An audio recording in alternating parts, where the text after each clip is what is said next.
Halo sahabat Feng Shui, kita sekarang memasuki episode keempat. Topik kali ini adalah tentang struktur 4 pilar keberuntungan atau struktur dari Pace. Ada 4 pilar atau 4 kolom yang merupakan kolom-kolom dari tahun lahir kita, dan yang kemudian adalah bulan lahir kita, hari atau tanggal lahir kita, dan jam lahir kita. Masing-masing kolom ini terdiri dari 1 tiankan atau batang langit dan 1 tice atau cabang bumi.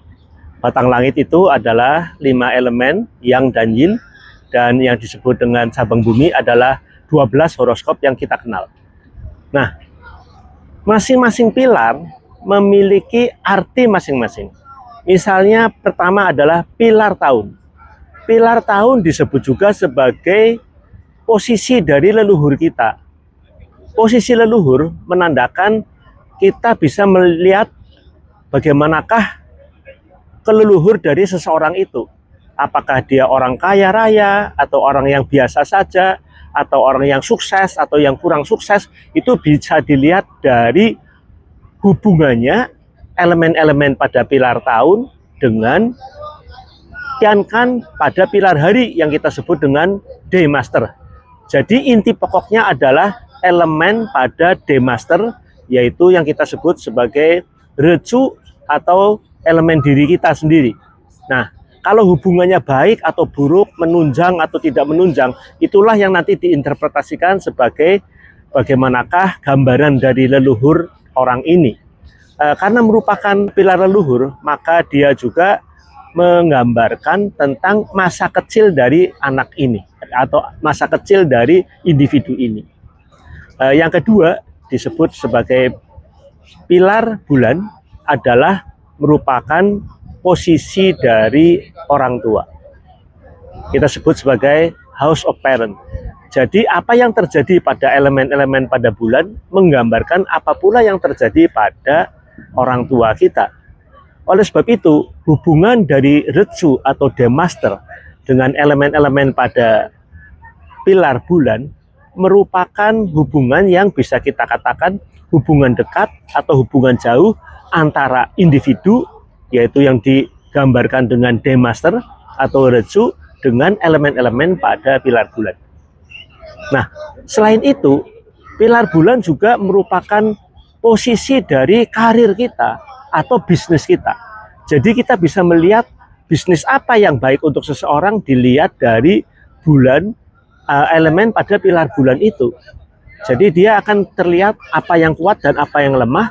Karena apa? Karena pilar bulan merupakan posisi dari musim ketika orang ini lahir.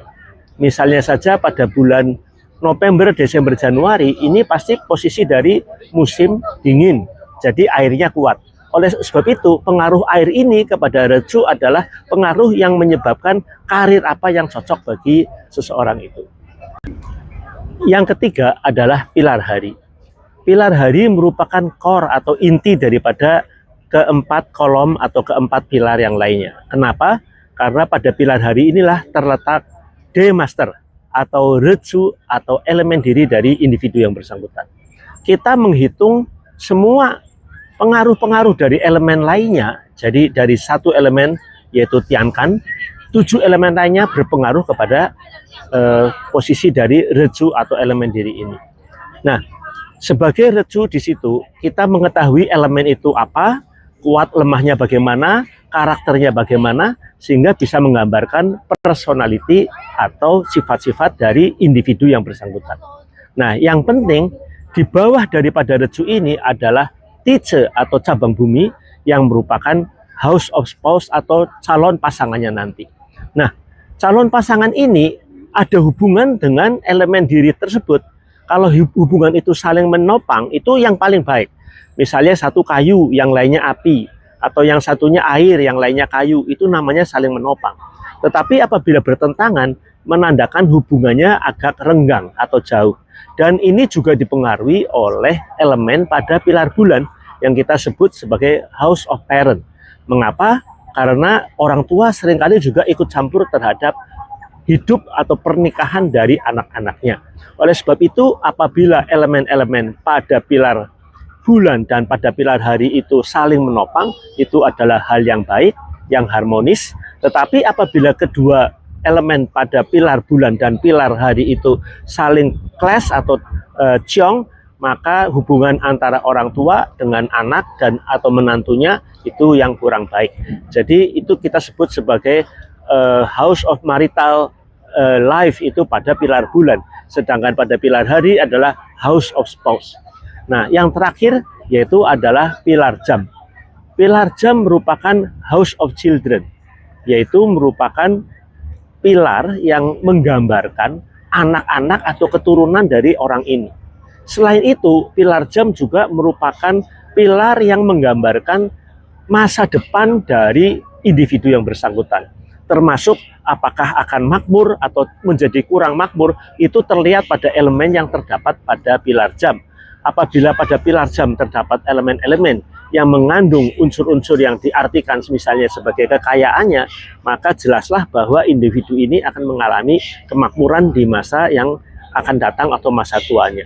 Jadi kalau kita lihat dari struktur pace ini, mulai dari tahun, bulan, hari, dan jam, maka pilar tahun adalah masa kecil dari seseorang individu, kemudian pilar bulan merupakan masa remajanya hingga akil balik dan dewasa sampai menikah, sedangkan pilar hari merupakan masa kehidupan yang paling utama, yang paling panjang, yang menggambarkan masa yang paling produktif dari individu, sedangkan pilar jam menggambarkan masa depan, pertumbuhan, dan perkembangan yang bersangkutan hingga saat wafatnya nanti. Nah, mudah-mudahan keterangan ini sangat bermanfaat bagi kita dan semua yang belajar pace. Terima kasih, sampai pada episode yang berikutnya.